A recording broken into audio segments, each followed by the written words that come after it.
Hello friends, कैसे हैं। मैं हूं मीना। हमारे यूट्यूब चैनल पे आप सभी का स्वागत है। आज मैं निर्गुण भजन गीत सुनाने जा रही हूं। वीडियो पूरा देखिएगा। पसंद आए तो लाइक शेयर सब्सक्राइब करके चैनल को ढेर सारा प्यार दुलार आशीर्वाद दे के आगे बढ़ाएं। कमेंट में बताएं कैसा लगा। फुट गए करमवा छिटक गए चारी ओर, अरे फुट गए करमवा छिटक गए चारी ओर। कौने कलम से विधाता लिख्यो भगिया मोर, कौने कलम से विधाता लिख्यो भगिया मोर। हे लिखे भगिया मोर, हे लिखे भगिया मोर। कौने कलम से विधाता लिखे भगिया मोर, कौने कलम से विधाता लिखे भगिया मोर। हे देखले रहे बड़ा भारी सपनवा, पूरा होई जाए मोरा सरायर मनवा। देखले रहे बड़ा भारी सपनवा, पूरा होई जाए मोरा सरायर मनवा।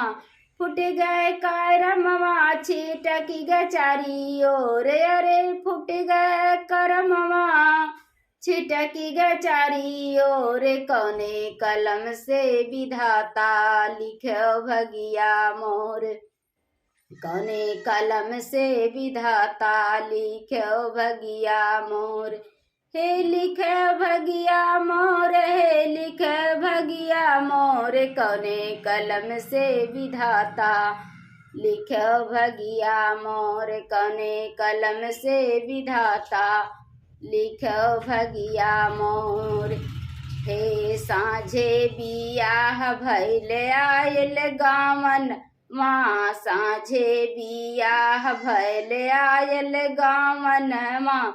संघवा में आए मोरे चारी कारवा, साँझे बियाह भैल आयल गावन माँ। संगवा में आए मोरे चारी कारवा, ललकी चुनरिया ओढ़ाए चटकोर, अरे ललकी चुनरिया ओढ़ाए चटकोर। कौने कलम से विधाता लिख्यो भगिया मोर, कौने कलम से विधाता लिख्यो भगिया मोर।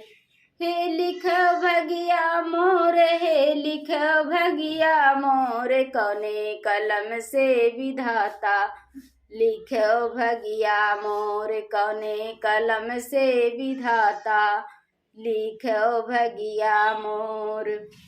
हे करा सत्संग करा गुरु के भजनी, करा सत्संग करा गुरु के भजनिया। यही में सुफल बातो हार जिंदगनिया। करा सत्संग करा गुरु के भजनिया, यही में सुफल बातो हार जिंदगनिया। गुरु के शरण में न पपियन के जोर, अरे गुरु के शरण में न पपियन के जोर। कौने कलम से विधाता लिख्यो भगिया मोर, कौने कलम से विधाता लिख्यो भगिया मोर। हे लिख्यो भगिया मोर, हे लिख्यो भगिया मोर। कौने कलम से विधाता लिख्यो भगिया मोर, कौने कलम से विधाता लिख्यो भगिया मोर। अरे फुट गए करमवा छिटक गए चारी ओर, अरे फुट गए करमवा छिटक गए चारी ओर। कौने कलम से विधाता लिख्यो भगिया मोर, कौने कलम से विधाता लिख्यो भगिया मोर। हे लिख्यो भगिया मोर, हे लिख्यो भगिया मोर। कौने कलम से विधाता लिख्यो भगिया मोर, कौने कलम से विधाता लिखो भगिया मोर